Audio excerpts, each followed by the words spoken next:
March 14th, 1958. The morning fog rolled through the streets of Washington District of Columbia like a gray curtain, muffling the sounds of early traffic and turning the streetlights into fuzzy golden orbs that barely penetrated the thick, damp air. Inside Miller's Diner on Connecticut Avenue, nestled between a barbershop and a newsstand, the smell of frying bacon mixed with fresh coffee and cigarette smoke, creating that familiar American breakfast atmosphere that had become as reliable as sunrise itself. The scent was so distinctive, so thoroughly American, in its combination of grease and caffeine and tobacco, that it clung to everything in the establishment, from the red vinyl seats to the white cotton uniforms Dorothy and her staff wore.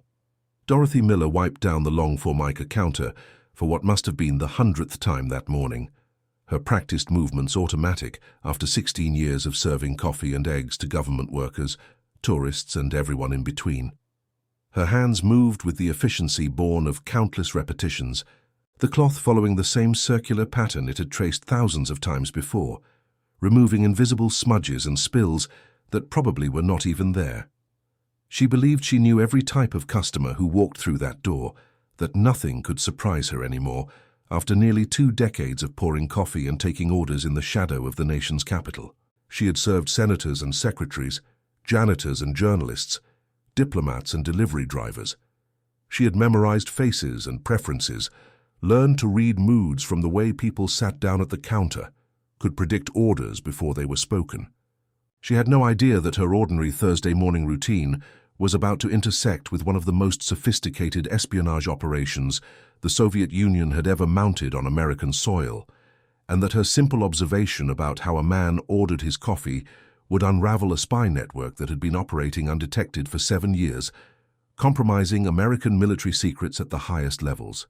But before we dive into this story, make sure to leave a like and subscribe to the channel so we can bring you the most gripping Cold War and espionage stories every day. And tell me in the comments where you're watching from. It really helps support us. Dorothy had opened the diner at 5:30 that morning, same as always, unlocking the heavy glass door while darkness still covered the street. At 42 years old, she had the routine down to a science, each movement choreographed by years of practice. The coffee went on first, 3 full pots in the large commercial brewers that could handle the morning rush, because the early crowd always wanted their caffeine immediately, streaming in from the cold with ruddy faces and demanding hands wrapped around warm cups. Then the grill, heated to exactly 350 degrees, perfect for eggs and hash browns, the temperature so consistent she could tell just by holding her hand above it whether it was ready. The smell of the heating metal mixed with the aroma of coffee, creating the first notes of the diner's daily symphony. By 6 o'clock in the morning, the regulars started trickling in, arriving with the predictability of atomic clocks. She knew them all by name and by order, had memorized their preferences and their quirks over months and years of daily interaction. Mr. Henderson from the State Department arrived first, always wearing the same style of grey suit, always carrying a leather briefcase that looked like it had survived the war. He took his eggs over easy with rye toast, no butter, and he read the front page of the Washington Post while eating, never looking up until he finished. Miss Patterson, a secretary at the Treasury Department, arrived at 6:15 precisely, her hair always in the same neat bun, her shoes always polished despite the weather. She always ordered oatmeal with brown sugar and a small orange juice, eating slowly while reviewing notes for her day. Colonel Briggs, retired Army and a veteran of the First World War, came in at 6:30, walking with the slight limp from his old wound, and wanted 2 eggs scrambled, bacon crispy, and coffee so strong it could strip paint. He told the same stories about the Argonne Forest that Dorothy had heard 100 times, and she nodded and smiled, because she knew he needed someone to remember with him. The diner itself was a narrow space, just 14 stools along the counter, and 4 booths along the windows that looked out onto Connecticut Avenue. The walls were covered in pale green tiles that Dorothy scrubbed every evening until they gleamed, and the floor was a black and white checkerboard pattern that showed every scuff mark and required constant mopping to maintain its shine.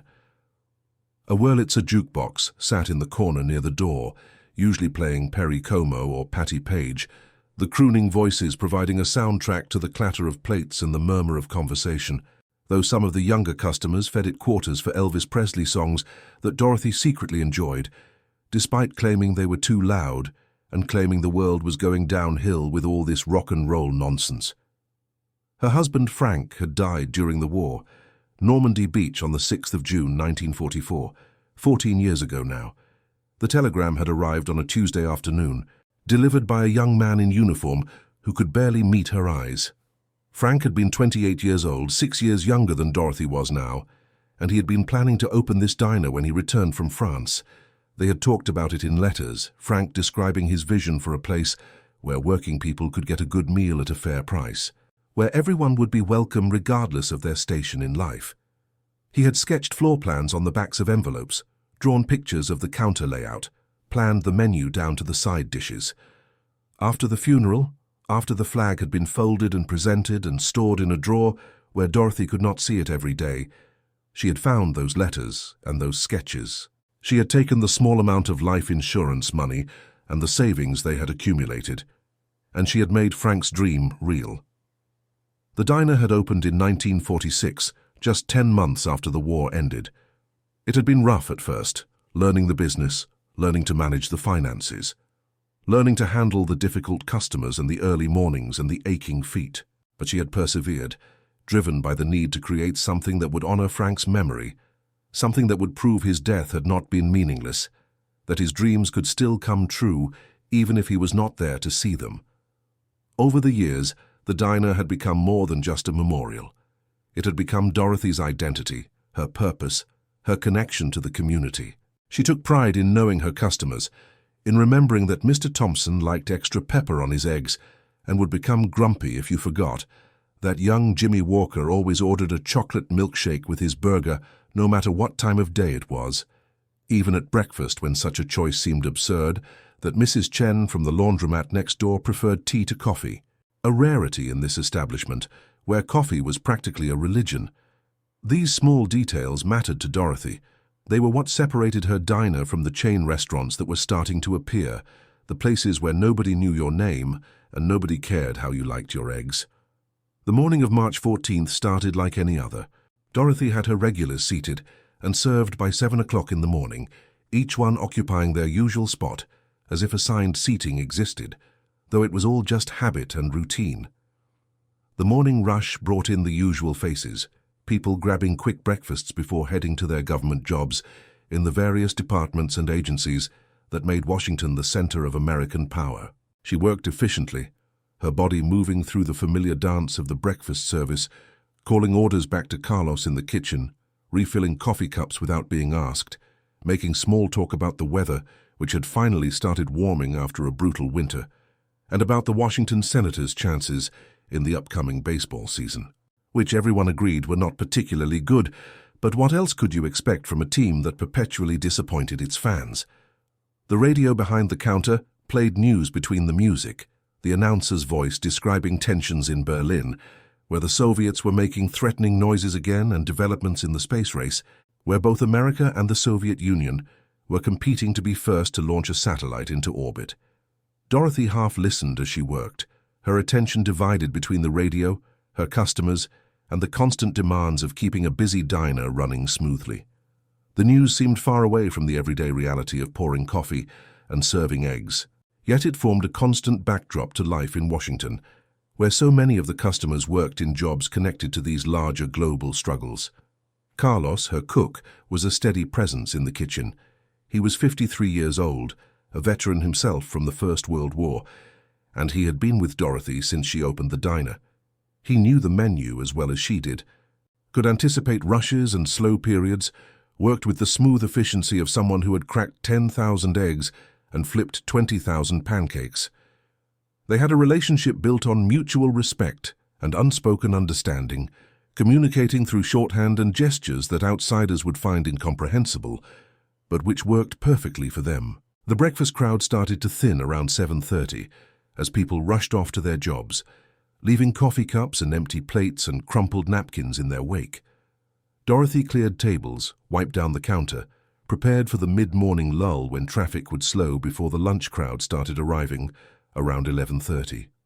This was her favorite time of day in some ways, when she could breathe a little, when the frenetic pace of breakfast service gave way to a gentler rhythm. Then, at 7:45 exactly, the bell above the door chimed, and a man walked through whom Dorothy had never seen before, and in 16 years of running the diner, she had seen thousands upon thousands of faces. He was probably in his early 40s, with the kind of age that was difficult to pinpoint exactly, wearing a dark grey suit that looked expensive, but slightly out of style, like something that had been fashionable 5 years ago, but had not quite kept up with current trends. The cut was good, the fabric quality was evident, but something about the style was just slightly off in a way Dorothy could not immediately articulate. His shoes were polished to a military shine, the kind of glossy finish that spoke of either armed forces training or Eastern European upbringing, where such things were emphasized. He had dark hair, graying at the temples in a distinguished way, and wore thick-framed glasses that made his eyes look slightly magnified, giving him an owlish, intellectual appearance. There was something about his posture, perfectly straight with shoulders back, that reminded Dorothy of the military men who came in, veterans who never quite lost that bearing, but also something different she could not quite name, a quality that was similar but not identical, like a photograph that had been carefully recreated but was somehow not quite the original. The diner was nearly full, the usual late breakfast crowd occupying most of the available seats, but one stool at the counter had just opened up when Mr. Henderson left for work. The man sat down carefully, moving with precision, placing a leather briefcase beside him on the floor with deliberate care. He did not pick up the menu right away, which was unusual since most customers either knew what they wanted or grabbed the menu immediately. Instead, he scanned the room with quick, efficient movements of his eyes, the kind of surveillance that was so practiced it might have gone unnoticed by someone less observant than Dorothy. She noticed he seemed to be counting the exits, noting the locations of the other customers, processing the layout of the space like someone making a tactical assessment. She had seen that kind of awareness in some of her customers who worked in sensitive government positions, particularly those from the intelligence agencies who occasionally stopped in.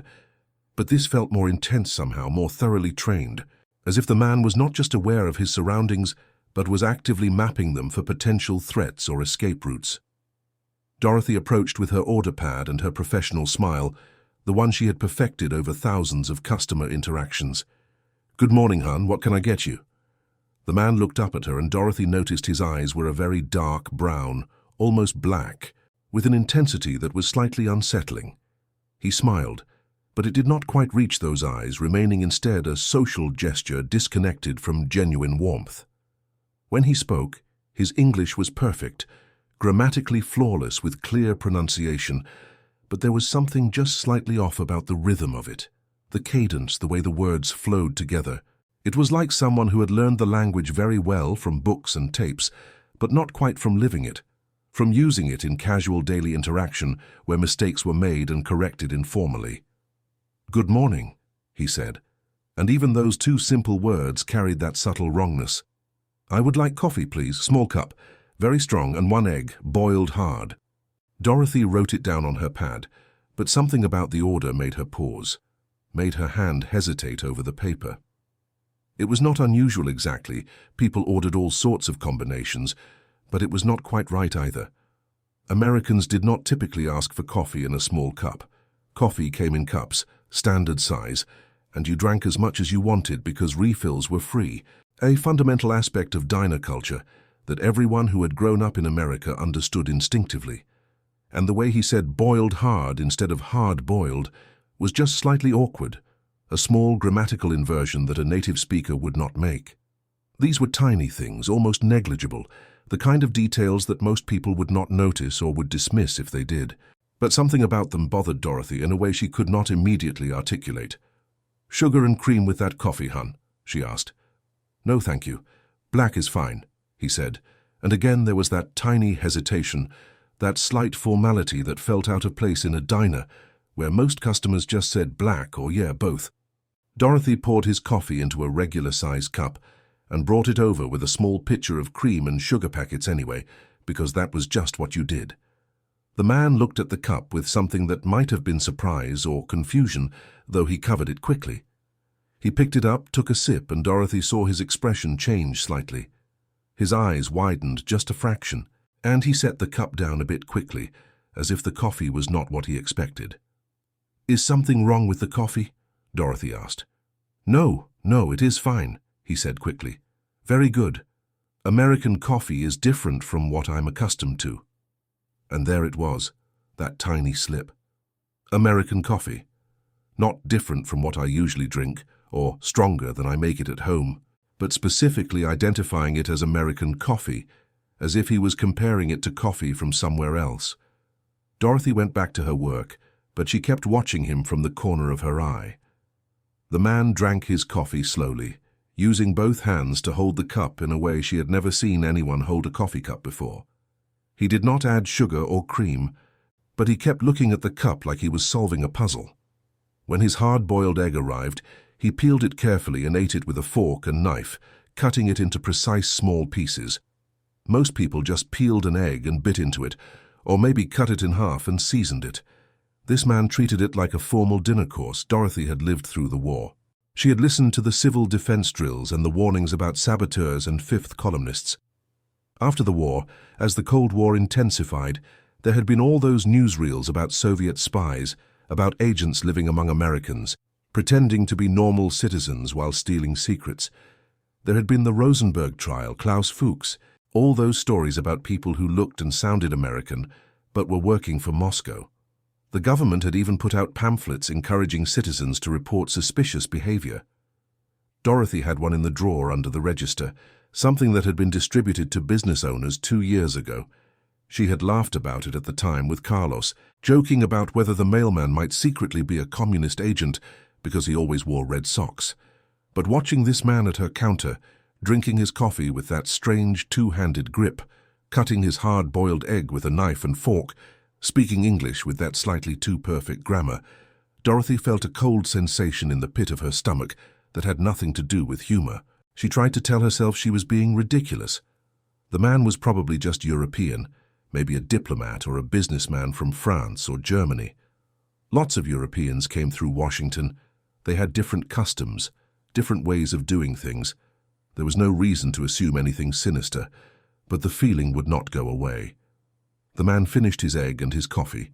He opened his briefcase and took out a newspaper, the Washington Post, and began reading it.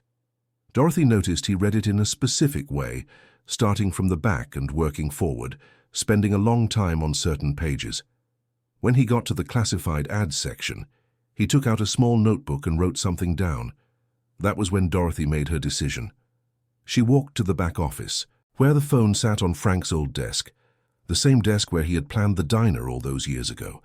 The pamphlet was in the drawer, just where she had left it 2 years ago, when it had been distributed to business owners by the Federal Bureau of Investigation, dusty and creased from being folded and forgotten.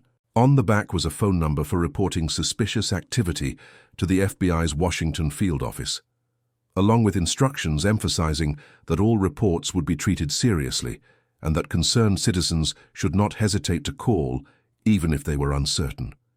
Dorothy's hand shook slightly as she dialed the number, her finger trembling as it turned the rotary dial. She could hear her own heartbeat in her ears, a rapid thumping that seemed too loud in the small office. A woman's voice answered after 2 rings, professional and crisp. "Federal Bureau of Investigation, Washington Field Office. How may I direct your call?" Dorothy had not really thought about what she would say. She had acted on instinct, on that nagging feeling that something was wrong. But now, hearing that official voice, that government authority on the other end of the line, she felt foolish. What was she reporting? A man who held his coffee cup strangely. A man whose English was just slightly too formal. This was Washington District of Columbia, home to embassies and international organizations. Europeans came through every day. What made her think this was anything other than an ordinary foreign visitor?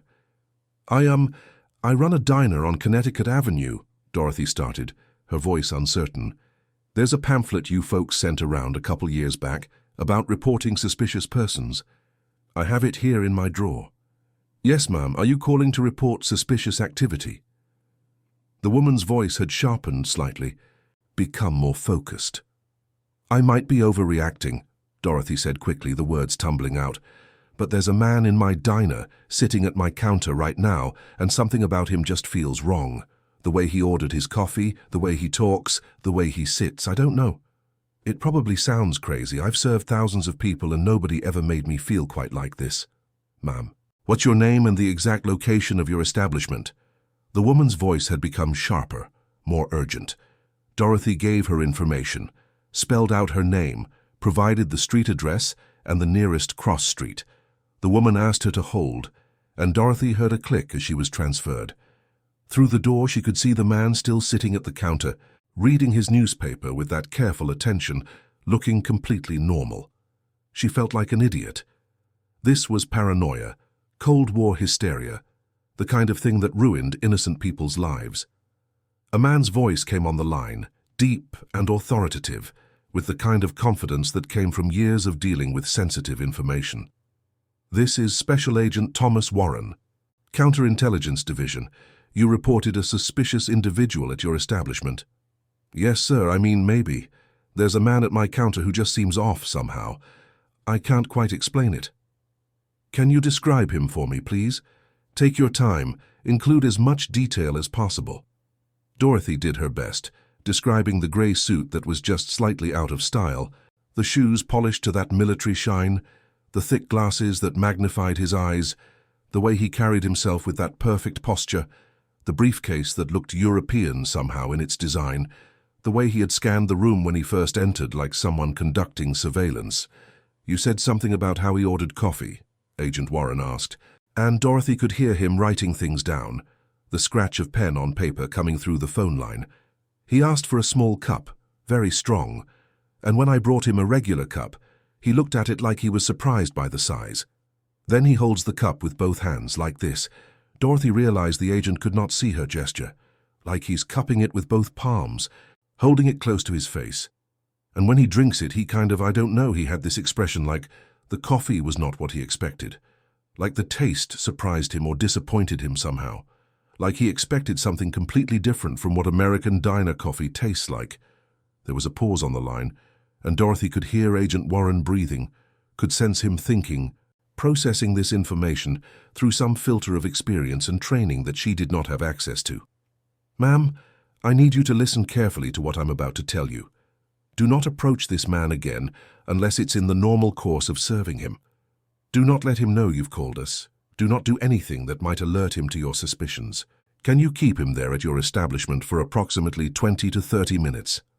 Dorothy's heart jumped, her stomach tightening with a mixture of fear and vindication. You think I'm right? You think he's what? A spy? A communist agent? We need to verify that, ma'am. But your observations are consistent with certain patterns we've seen before. The coffee order, particularly the request for a small cup of very strong coffee, that's exactly how coffee is served in the Soviet Union and Eastern Europe. It's Turkish style, or instant coffee, served in small glasses or cups, very concentrated. American diner coffee is completely different, weak by European standards, served in large cups with free refills. Someone trained in Moscow might know about American coffee intellectually, but their instincts, their automatic behavior, might still default to what they're familiar with. The way he holds the cup, that's also consistent with European coffee culture. And the surprise at the taste, that suggests his expectations were formed by a completely different coffee culture. Can you keep him there for us? I can try. Maybe keep refilling his coffee, ask if he wants to order breakfast proper, something more substantial than just an egg. Perfect. That's exactly right. We'll have agents there as quickly as possible, probably 15 to 20 minutes, given current traffic conditions. Thank you for calling, ma'am. You may have done your country a significant service today, more than you realize. The line went dead with a click that seemed too loud, too final. Dorothy stood in the back office for a moment, trying to steady her breathing, trying to process what had just happened. This was insane. This was actually happening. She had just called the Federal Bureau of Investigation because a man held his coffee cup wrong, and they were taking her seriously. They were sending agents. They thought she might have identified an actual Soviet spy operating in Washington. But what if she was wrong? What if Agent Warren was just humoring a paranoid diner owner? They were going to show up, question this poor man, discover he was a Swedish businessman or a German academic or something equally innocent. and Dorothy would look like a hysterical fool influenced by all the anti-communist propaganda. She would be the woman who cried spy, who wasted federal resources on a paranoid delusion born of too many newsreels about the Red Menace. But Agent Warren had not sounded like he thought she was a fool. He had sounded alert, focused, interested. He had recognized significance in details that Dorothy had barely understood herself, had explained the coffee culture differences in a way that made her observation make sense. And he had responded quickly, decisively, like this was something urgent and important. Dorothy stood in the back office for a moment, trying to steady her breathing. This was insane. She had just called the FBI because a man held his coffee cup wrong. They were going to show up, question this poor guy, and discover he was a Swedish businessman or something, and Dorothy would look like a paranoid fool. But Agent Warren had not sounded like he thought she was a fool. He had sounded alert, interested, like her call mattered. Dorothy went back out to the counter. The man was still reading his paper. She picked up the coffee pot and approached him with her brightest smile. "How about a refill, hun?" The man looked up, and again Dorothy saw that momentary confusion, like he had not expected this offer. A refill? More coffee? Free refills? That's how we do things here. "Oh, yes, thank you." He pushed his cup forward. Dorothy poured, and as she did, she noticed the man's hands. They were clean, well manicured, but there was something about them. The nails were cut very short, and there was a small scar on his right index finger. His watch was a brand she did not recognize, with Cyrillic letters on the face. "Can I get you anything else? Some toast, pancakes? We make great pancakes here." The man seemed to consider this. "Pancakes are the flat cakes, yes, sweet. That's right, with syrup. Perhaps I will try them. Yes, pancakes, please." Dorothy wrote it down and went back to the kitchen, her hands shaking slightly as she clipped the order to the wheel. Carlos looked at her with concern. "You okay, Dottie? You look like you've seen a ghost." "I'm fine, just tired," she lied. She watched the clock. It had been 8 minutes since she hung up with Agent Warren. The man at the counter drank his refilled coffee more carefully this time, as if he was studying it. He had gone back to his newspaper, but Dorothy noticed he kept glancing at his watch, that watch with the Cyrillic letters. The pancakes came up. Dorothy delivered them with syrup and butter, and watched as the man stared at the stack like he was not quite sure how to approach them. He cut them into a grid pattern with knife and fork, creating perfect small squares, then ate them one square at a time. Nobody ate pancakes like that. You cut off a bite-sized piece. You did not pre-cut the whole thing into identical cubes. 15 minutes had passed. Dorothy kept herself busy, refilling other customers' coffee, chatting with the regulars, but her attention never left the strange man at the counter. At 17 minutes, the bell above the door chimed. 2 men in dark suits walked in. They did not look around like normal customers. They walked straight toward the counter with purpose, and Dorothy knew immediately these were the FBI agents. The man at the counter must have sensed something too, because his posture changed. His shoulders tensed, his hand moved toward his briefcase, and Dorothy saw a flash of panic in his eyes before he controlled it. "Excuse me, sir," one of the agents said, and Dorothy recognized the voice. This was Agent Warren from the phone. "We'd like to ask you a few questions. Would you mind coming with us?" The man set down his fork very carefully. When he spoke, his voice was calm, but Dorothy could hear the tension underneath.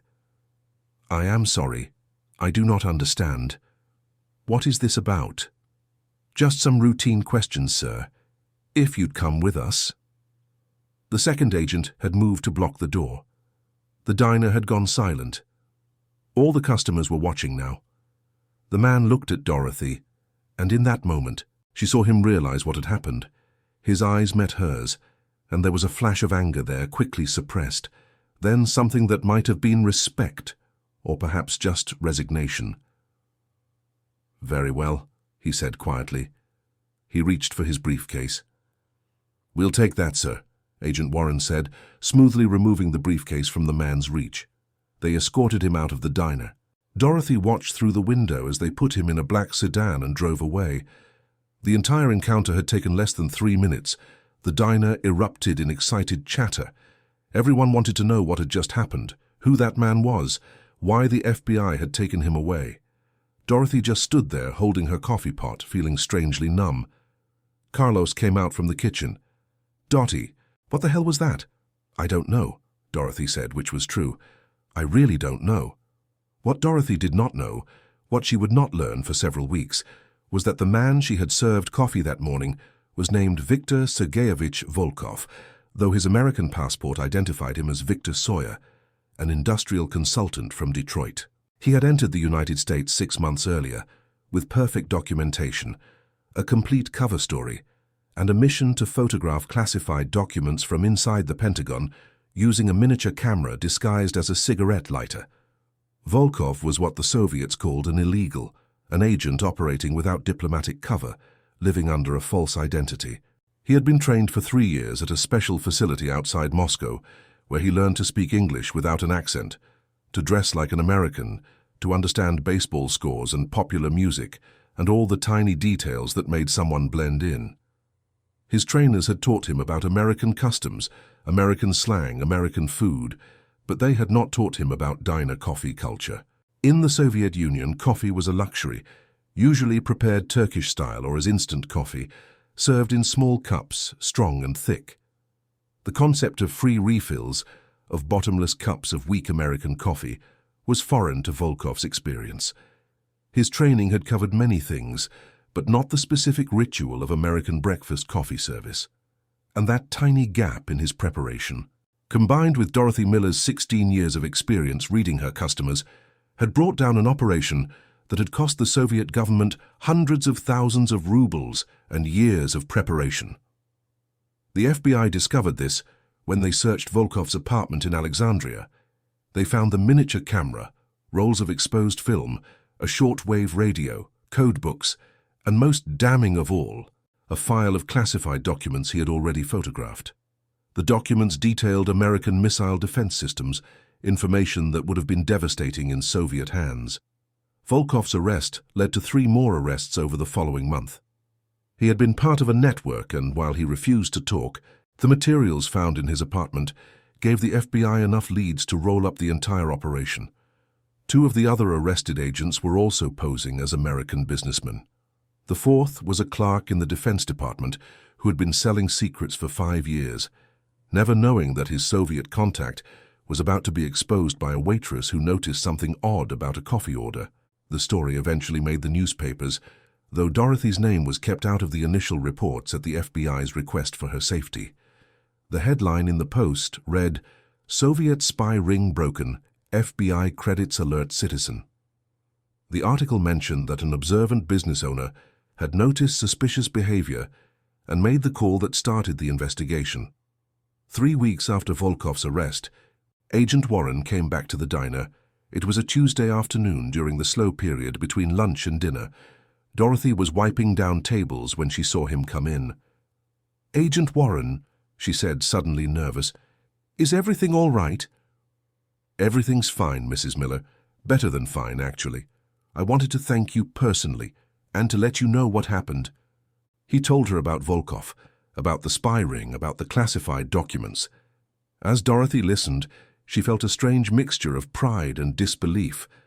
Her small observation, her simple phone call, had prevented sensitive military information from reaching Moscow. Decisions about American defense policy would be made based on secrets that were still secret, instead of being compromised. "You did exactly the right thing," Agent Warren said. "That instinct you had, that feeling that something was off, you trusted it. A lot of people would have ignored that feeling, told themselves they were being paranoid. You didn't." "It was just the way he ordered coffee," Dorothy said weakly. "It's never just one thing," Agent Warren replied. "It's always a combination. The coffee, the way he held the cup, the way he cut his egg, his newspaper reading pattern, the watch, the way he reacted to pancakes. Individually, these things could be explained away. Together, they formed a pattern. You saw the pattern." He reached into his jacket and pulled out an envelope. "This is a commendation from the director. It's classified, so you can't show it to anyone. But I wanted you to have it. And this," he pulled out a check, "is a reward from the Department of Justice, $2,500, for information leading to the arrest of foreign agents." Dorothy looked at the check, stunned. $2,500 was more than 6 months' income from the diner. "I can't take this," she said automatically. "You earned it, Mrs. Miller. You did your country a real service. If Volkov had succeeded, if those documents had reached Moscow, it could have changed the entire strategic balance of the Cold War. Soviet engineers would have known exactly how our missile defense systems worked. They could have designed weapons to overcome them. American lives were saved by your phone call." Dorothy took the envelope and the check with shaking hands. After Agent Warren left, she sat in one of the booths for a long time, just staring at them. Frank would have been proud, she thought. He had died fighting for his country in France. She had defended it by noticing how a spy ordered his morning coffee. The story did eventually come out, though it took nearly 2 years. A journalist who had been investigating Soviet espionage operations pieced together various sources and figured out Dorothy's role. He called her for an interview, and after getting clearance from the FBI, Dorothy told her story. The article ran in the Saturday Evening Post under the headline, "The Waitress Who Caught a Spy." The article brought a brief moment of fame. Dorothy was interviewed on local radio, and a couple of national magazines wanted to do stories. She declined most of them, uncomfortable with the attention. But the diner's business increased. People came in wanting to sit at the stool where Volkov had sat, wanting to order the coffee and egg that had exposed him. Dorothy found it all rather silly, but she served them with the same professional courtesy she gave all her customers. Carlos teased her about it. "You should put up a sign," he said. "The spy-catching diner, where we notice everything."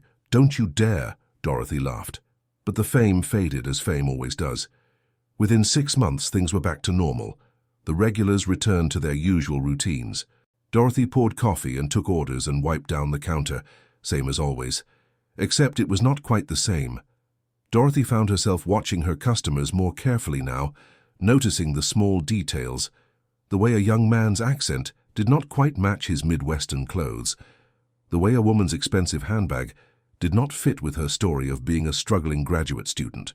The way a customer's hands showed manual labor calluses, but his conversation suggested he was a college professor.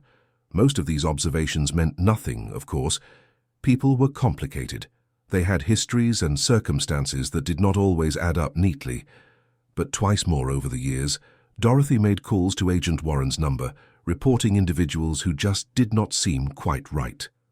One turned out to be nothing, a German businessman who really was just German and had different customs. The other, though, led to the arrest of an East German agent trying to recruit scientists from the Naval Research Laboratory. Agent Warren stayed in touch. He stopped by the diner every few months, always during the slow hours, always ordering coffee and pie. They never talked about classified matters where other customers could hear, but he made it clear that Dorothy's continued vigilance was valuable. He once told her that ordinary citizens like her were the most important line of defense in the Cold War, because trained agents could fool other trained agents, but they often could not fool someone who simply knew what normal looked like in their corner of America. In 1963, Volkov was exchanged for an American pilot who had been shot down over Soviet territory. The exchange happened on the Glienicke Bridge in Berlin, that famous crossing point between East and West. Dorothy read about it in the newspaper, seeing Volkov's photograph for the first time since that morning in her diner. He looked older, thinner, but his eyes were the same, that same dark intensity. The article mentioned that Volkov had been one of the Soviet Union's most skilled illegals, that his capture had been a significant blow to Soviet intelligence operations in the United States. It said he had refused to cooperate with American interrogators, maintaining his cover story for weeks before the evidence became overwhelming. It said nothing about coffee. Dorothy cut out the article and put it in the drawer with Frank's things, with his Purple Heart and the folded flag from his funeral, and the commendation letter from Agent Warren. Pieces of service in different wars, in different ways. The diner kept running. Dorothy hired more help as she got older, training younger waitresses in the routines of the place. She always emphasized the importance of knowing your customers, of noticing when something was off. Most of the young women thought she was just being fussy about customer service, but a few understood there was something deeper in her insistence. One evening in 1972, Dorothy was closing up when she heard a tap on the glass door. She had already locked up, but when she looked, she saw Agent Warren standing outside. He was grayer now, probably close to retirement. She let him in. "Evening, Mrs. Miller. Sorry to bother you after hours." "It's no bother, Agent Warren. Coffee?" "That would be wonderful." Dorothy poured 2 cups, and they sat at the counter, just the 2 of them in the empty diner. The streetlights outside cast long shadows through the windows. "I'm retiring next month," Warren said. "Wanted to come by and say thank you properly. Your call about Volkov, that was my first major case. It made my career, if I'm being honest. Led to a lot of other successes." "I just served him coffee," Dorothy said, but she smiled. "You did more than that. You trusted your instincts. You saw what didn't fit. That's a rare skill, Mrs. Miller. The Bureau has dozens of analysts, hundreds of agents, all these sophisticated techniques for catching spies. But sometimes it comes down to someone like you, someone who just knows what's normal and what isn't in their world." They talked for a while, about cases Warren could now discuss, about how espionage had changed over the decades, about how the Cold War was evolving. Eventually, Warren stood to leave. "One more thing," he said, reaching into his jacket. "This came through channels recently. Thought you might want to see it." He handed Dorothy a photograph. It showed Volkov, much older now, standing in what looked like Moscow in winter. He was wearing a heavy coat and a fur hat. In his hand was a small cup of coffee, held with both palms, that distinctive grip that had first caught Dorothy's attention. "He's back in Moscow now," Warren said, "teaching at one of their intelligence academies, training the next generation of agents. Word is, he uses your diner as a case study. Tells them that the smallest cultural details can expose an operation. Shows them that photograph of himself drinking coffee wrong, uses it to hammer home the importance of perfect cover." Dorothy studied the photograph. Volkov looked directly at the camera, and she could swear there was something knowing in his expression, something that acknowledged the irony of his capture. "In a strange way," Warren continued, "you probably made their agents better, more careful, more thorough in their training. But that means our people have to be better too. It's this constant evolution, each side learning from the other's successes and failures." After Warren left, Dorothy locked the door again and stood alone in her diner. She thought about that morning in 1958, about the man sitting at her counter, holding his coffee cup all wrong. She thought about all the small details that made up a life, a culture, an identity. The way you took your coffee, the way you cut your eggs, the way you read a newspaper. These tiny things that seemed meaningless individually, but together formed the pattern of who you were and where you came from. Frank used to say that wars were won or lost by ordinary people doing their jobs. Soldiers, yes, but also the people back home, the ones who built the tanks and grew the food and kept the world running while the fighting happened. Dorothy had never thought of herself as part of any war effort after Frank died. The diner was just her living, her daily routine, her way of honoring his memory by keeping his dream alive. But in serving coffee to thousands of customers over thousands of mornings, in learning to read people and notice patterns, in trusting her instincts about what was normal and what was not, she had become part of something larger, a different kind of soldier in a different kind of war, where the battles were fought in diners and offices and apartments, where the weapons were observation and analysis and the courage to make a phone call when something felt wrong. Dorothy turned off the lights and headed home. Tomorrow she would open the diner again, would pour more coffee for more customers, would continue the routine that had become her life. Some of those customers would be regulars, people she knew by name and by order. Some would be strangers, just passing through Washington, D.C. on their way to somewhere else. And somewhere among them, maybe, would be someone else who did not quite fit, someone whose patterns did not align with the world around them. If that happened, Dorothy would notice. She would watch. She would trust her instincts, because in the end, that was what the Cold War had demanded of ordinary Americans. Not just that they support their country's policies or wave flags or buy war bonds, but that they pay attention to their ordinary world and recognize when something extraordinary was happening in it. That they see the pattern when others saw only disconnected details. That they have the courage to act on their observations, even when they feared looking foolish. The Cold War would continue for another 2 decades after Viktor Volkov's arrest. Other spies would be caught. other operations exposed. Some would fall to sophisticated surveillance technology, others to diplomatic maneuvering, still others to defectors and double agents. But some, a precious few, would be caught because someone noticed that they held their coffee cup wrong, or wore their watch on the wrong wrist, or used just slightly the wrong word in a casual conversation. The small details mattered. The patterns mattered. And people like Dorothy Miller, who spent their lives immersed in the rhythms of ordinary American life, who knew what normal looked like in their corner of the world, they mattered too. More than they would ever fully realize, more than the history books would ever properly record. Their vigilance and their instincts formed a defense line that no amount of sophisticated espionage training could fully breach. Viktor Volkov had been trained by the best instructors the Soviet intelligence apparatus could provide. He had studied English until he could speak it flawlessly. He had memorized American sports statistics and popular songs and cultural references.